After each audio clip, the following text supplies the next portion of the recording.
ओम अज्ञानतिमिरन्धस्य ज्ञानाञ्जनशलाखया चक्षुरुन्मीलितं येन तस्मै श्रीगुरुवे नमः। नमो ओम विष्णुपादाय कृष्णप्रेष्ठाय भूतले श्रीमते भक्तिवेदान्तस्वामिन् इति नामिने। नमस्ते सरस्वते देवे गौरवाणी प्रचारिणे निर्विशेषा शून्यवादी पाश्चात्यदेशतारिणे। जय श्री कृष्ण चैतन्य प्रभु नित्यानंद श्री अद्वैत गदाधर श्रीवासदि गौर भक्तवृंद। हरे कृष्णा कृष्ण कृष्णा हरे हरे, हरे राम राम राम हरे हरे। हरे कृष्ण। तो महाराज युधिष्ठिर ने बड़े ही पूर्णता के साथ में राजसूय यज्ञ का आयोजन किया और उसकी पूर्णता की। शुकदेव गोस्वामी जब इस कथा के बारे में, राजसूय यज्ञ के बारे में महाराज परीक्षित को विवरण दे रहे हैं, उसका वर्णन कर रहे हैं, उसके अंत में शुकदेव गोस्वामी कहते हैं कि महाराज परीक्षित ने जब इस प्रकार से परिपूर्णता के साथ में यज्ञ जो है उसका, राजसूय यज्ञ का आयोजन किया और उसको संपन्न किया, तो उसकी संपन्नता के बाद में सारे के सारे जो भी वहां पर मेहमान आए थे, महान ऋषिगण वहां पर पधारे थे, देवतागण वहां पर पधारे थे, अनेकों राजा वहां पर उपस्थित थे, सब बड़े ही आनंद के साथ में, खुशी के साथ में, प्रसन्नता के साथ में वो वहां से वापस लौटे। लेकिन शुकदेव गोस्वामी कहते हैं परीक्षित महाराज से, इस सभा में एक व्यक्ति ऐसा था जो इस राजसूय यज्ञ के इस प्रकार से संपन्न करने से, जो इतना बढ़िया प्रकार से संपन्न हुआ था, उससे वो खुश नहीं था, और वो था दुर्योधन। क्योंकि दुर्योधन, हम जानते हैं, स्वभाव से ही अपने अनेकों प्रकार के पाप कर्मों के द्वारा, क्योंकि अनेकों प्रकार के पाप कर्मों में जुटा रहता था, वो अत्यंत एक सर्प की भांति ईर्ष्यालु था। अपने मन के अंदर में घृणा, ईर्ष्या हमेशा रखता था। भागवत में कहा है, वो एक प्रकार से कुरु वंश के लिए एक बड़ा कलंक था। जिस प्रकार से अगर एक लंबी बीमारी किसी व्यक्ति को हो जाती है तो क्या होता है, लंबी बीमारी के बाद में उसकी मृत्यु निश्चित होती है और वो पूरे शरीर को जो है खराब कर देती है। ठीक इसी प्रकार से दुर्योधन जो है कुरु वंश के लिए इस प्रकार का अंग था। जैसे अगर शरीर के एक अंग में अगर बीमारी हो जाती है और वो धीरे धीरे पूरे शरीर में फैल जाती है, तो दुर्योधन उस प्रकार की बीमारी की भांति था जो धीरे धीरे पूरे कुरु वंश में फैलेगी और बाद में पूरे कुरु वंश के अंत का कारण बनेगी। तो जब ये प्रसंग शुकदेव गोस्वामी ने महाराज परीक्षित को सुनाया तो महाराज परीक्षित को बड़ा आश्चर्य हुआ।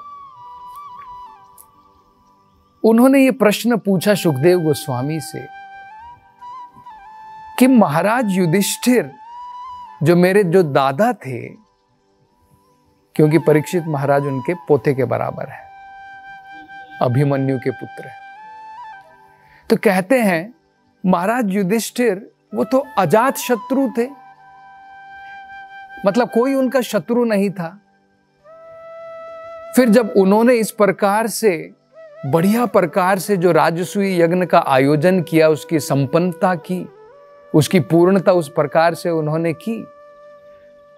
तो दुर्योधन क्यों इस प्रकार से जो है संतुष्ट नहीं था, वो इतना असंतुष्ट क्यों था इस राजसूय यज्ञ के इस प्रकार से संपन्न करने से? तो उसके उत्तर में शुकदेव गोस्वामी जो है बड़ा सुंदर वर्णन करते हैं। वो कहते हैं कि महाराज युधिष्ठिर, उन्हें अजात शत्रु कहा जाता था, क्योंकि वो भगवान की भक्ति में उनके अंदर में सर्व प्रकार के गुण थे। ये वेदों में बताया गया है। वो कहा है कि अगर किसी के अंदर में भगवान कृष्ण की अनन्य भक्ति है, भगवती अकिंचना, सर्वे गुणे तत्र समासते सुराहा, यस्यास्ति भक्तिर भगवती अकिंचना, जिसके अंदर में भी भगवान के प्रति अकिंचन भक्ति है, सर्वे गुणे तत्र समासते सुरा, सुरों के, देवताओं के सभी अच्छे गुण उस व्यक्ति के अंदर में हम प्राप्त कर सकते हैं, देख सकते हैं। तो क्योंकि युधिष्ठिर महाराज भगवान के अनन्य भक्त थे, इस कारण वो किसी के भी शत्रु नहीं थे, सबके मित्र थे। जिस प्रकार से भगवान सबके मित्र होते हैं, सबके सुहृद होते हैं, भगवान का भक्त भी जो है सभी जीवों के लिए सुहृद है, सबके लिए मित्र कहलाता है। तो कहते हैं कि वो तो अजात शत्रु थे और सभी के सभी जो है उनसे अत्यंत प्रसन्न थे। जब महाराज युधिष्ठिर ने राजसूय यज्ञ का आयोजन किया तो उन्होंने अकेले नहीं किया, उन्होंने जितने भी वहां पर राजा पधारे थे, उनके भाई हुए, उनके सगे संबंधी हुए, सभी प्रकार के लोगों तक, यहां तक कि कुरु वंश के जो लोग थे, जैसे कर्ण था, दुर्योधन था, उन सबको भी जो है अनेकों प्रकार की वहां पर सेवाओं में लगाया था राजसूय यज्ञ की। तो वो इस प्रकार के व्यक्ति थे। जैसे उदाहरण दिया जाता है कि अर्जुन को उन्होंने जो है, जो उनके भाई थे, उन्होंने जो वहां पर वयस्क लोग आने वाले थे, उन सभी लोगों की सेवा के लिए उस विभाग में उन्होंने लगाया था। अब जैसे हमारे घर के अंदर में भी जब कुछ कार्यक्रम होता है, शादी होती है, विवाह होता है, कोई त्योहार होता है, कोई बड़ा फंक्शन होता है, कोई बड़ा कार्यक्रम होता है, तो हम क्या करते हैं? हम थोड़ी अकेले उसका आयोजन करते हैं, हम सब साथ में मिल करके उसका आयोजन करते हैं। किसी को जो है देख रेख की विभाग में, किसी को स्टोर डिपार्टमेंट, किसी को पैसे के डिपार्टमेंट, उसके विभाग में लगाते हैं। अनेकों विभाग होते हैं। तो इसी प्रकार से अर्जुन को जो है वयस्क लोगों की, उनकी देखरेख के लिए लगाया गया। भीमसेन को जो है, उनको जो विभाग दिया गया, उनको खाने पकाने का विभाग दिया गया। तो खाने पकाने के बाद में जो है भगवान को भोग अर्पण करने के बाद में, यज्ञ में अर्पण करने के पश्चात ब्राह्मणों को जो भोज दिया जाता था, उसके लिए भीम को जो है उनको वहां पर लगाया गया उस विभाग में। इसी प्रकार से नकुल और सहदेव जो है, वो जब लोग वहां पर आते थे, राजागण जब उस राजसूय यज्ञ में आए, तो उन सब की खातिरदारी के लिए, उन सब का स्वागत करने के लिए सहदेव थे। इसी प्रकार से नकुल जो है, जो स्टोर डिपार्टमेंट जिसे कहते हैं, जहाँ पर खाद्य सामग्री आती है, ये आता है, जो भी अनेकों प्रकार की सामग्रियाँ होती हैं, उनको जो है सही प्रकार से रखने के लिए। इसी प्रकार से कर्ण जो है, कर्ण वो विख्यात हैं अपने दान देने के लिए। तो दान देने के डिपार्टमेंट, उस विभाग के लिए कर्ण को जो है लगाया गया। द्रौपदी जो है, उनको सभी को भोजन खिलाने के लिए, प्रेम द्वारा भोजन जो है परोसने के लिए, वो प्रसाद परोसने के लिए उनको लगाया गया। तो इस प्रकार से हम देख सकते हैं महाराज युधिष्ठिर जो है सभी को साथ में लेकर के कार्य करने वाले ऐसे व्यक्ति थे। तो उनका तो कोई शत्रु हो ही नहीं सकता था, इसलिए उन्हें कहा जाता है अजात शत्रु, जिनका कोई शत्रु नहीं होता है। तो भगवान का भक्त इस प्रकार का होता है कि उनका कोई शत्रु नहीं है, लेकिन लोग अगर अपने स्वभाव के द्वारा, जो लोग ईर्ष्यालु हैं वो भगवान के भक्त के शत्रु बन जाते हैं। जैसे अगर हम उदाहरण के तौर पर भी देख सकते हैं, प्रहलाद महाराज वो इतने महान भक्त थे, उनका कोई शत्रु नहीं था, लेकिन उनके स्वयं पिता हिरण्यकशिपु जो है उसके सबसे बड़े शत्रु थे। भगवान का भक्त किसी को शत्रु नहीं बनाता है, लेकिन अपने स्वभाव के द्वारा सर्प जैसे लोग जो हैं भगवान के भक्तों के शत्रु बन जाते हैं। इसी प्रकार से आज से लगभग 500 साल पहले की भी बात है। एक महान संत थे हरिदास ठाकुर। हरिदास ठाकुर जो है चैतन्य महाप्रभु की अनन्य भक्ति में लगे थे। वो बंगाल की बात है। उनका जन्म जो है मुस्लिम घराने में हुआ था। तो वहां पर जो शासक था चांद काजी, उसको वो भाया नहीं। वो कहने लगा हरिदास ठाकुर से कि तुमने मुस्लिम घराने में जन्म लिया और अब तुम लग रहा है कि तुम हिंदू बन गए, तुम भगवान कृष्ण के नाम का, राम के नाम का जप कर रहे हो। तो उसने उत्तर दिया कि महाराज उसमें क्या बात है, अब इतने सारे हिंदू भी मुस्लिम बन जाते हैं, इतने सारे अगर कोई मुस्लिम जो है वो अगर भगवान के नाम का जप कर रहा है तो आपको उसमें परेशानी नहीं होनी चाहिए। तो जब इस प्रकार से जवाब दिया, चांद काजी इतना ईर्ष्यालु था कि उसने हरिदास ठाकुर को 22 मार्केट जगहों पर जो है उसने कोड़े लगवाए। लेकिन भगवान चैतन्य महाप्रभु की कृपा से फिर भी हरिदास ठाकुर को कुछ नहीं हुआ। तो इस प्रकार से होता है, भगवान का भक्त जो है वो किसी को शत्रु नहीं बनाता है। लेकिन ये लोग जो हैं जो अंदर से ईर्ष्यालु होते हैं, जैसे दुर्योधन को हम देख सकते हैं, वो इतना ईर्ष्यालु था, हमेशा पांडवों से ईर्ष्या करता था। वो चाहता था कि पांडवों का नाश हो, पांडव जो है इस धरती से निकल जाएं, पूर्ण रूप से जो है उनका विनाश चाहता था। अनेकों प्रकार की योजनाएं भी बनाता था पांडवों के विनाश के लिए। तो वो बड़ा ईर्ष्यालु था।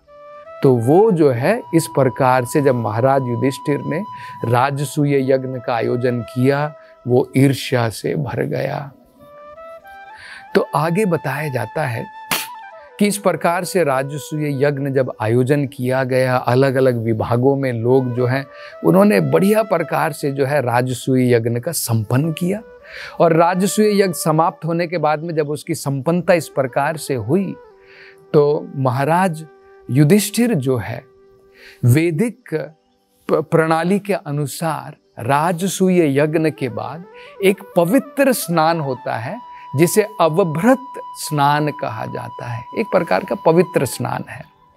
तो वहां पर जो गंगा नदी बहती थी, उस गंगा नदी में हस्तिनापुर के जो पास में जो गंगा नदी थी, आजकल उसे यमुना कहा जाता है, अन्यथा वो हरिद्वार से आने वाली जो है गंगा नदी ही है। तो वहां पर पवित्र स्नान करने के लिए महाराज युधिष्ठिर जो है आगे आगे गए अपने रथ के अंदर में, और उसका बड़ा सुंदर विवरण दिया है किस प्रकार से इस प्रकार की सारी संपन्नता को देख करके जो है दुर्योधन ईर्ष्यालु हो गया। तो जब उसने देखा महाराज युधिष्ठिर आगे आगे रथ के ऊपर जा रहे हैं और उनके पीछे जो है बाकी सारे रथ, बाकी सारे राजा और ब्राह्मण लोग जो हैं महाराज युधिष्ठिर के वैदिक पाठ कर रहे हैं और उनके गुणगान गा रहे हैं।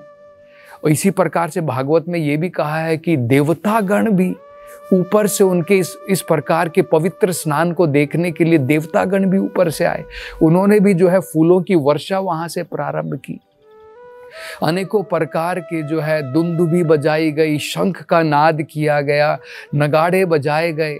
इस प्रकार से यहाँ तक कि ये भी बताया है कि सारे के सारे हस्तिनापुर वासी जो हैं इतने प्रसन्न थे, इतने आनंद में थे कि आनंद में विभोर होकर के अनेकों प्रकार के तरल पदार्थ, जब आदमी खुश हो जाता है, जैसे हमने होली में देखा है ना, हम एक दूसरे के ऊपर रंग फेंकते हैं, एक दूसरे के ऊपर पानी फेंकते हैं, ठीक इसी प्रकार से अनेकों प्रकार के तरल पदार्थ। तो आजकल तो हम लोग पानी से होली खेलते हैं, लेकिन पहले जो है घी से, मक्खन से, दूध से उस प्रकार से जो है होली खेली जाती थी। तो प्रसन्न होकर के एक दूसरे के ऊपर इस प्रकार के तरल पदार्थ जो है फेंक रहे थे। तो इन सब इस सारी व्यवस्था को देख करके जो है वो ईर्ष्या से भर गया था।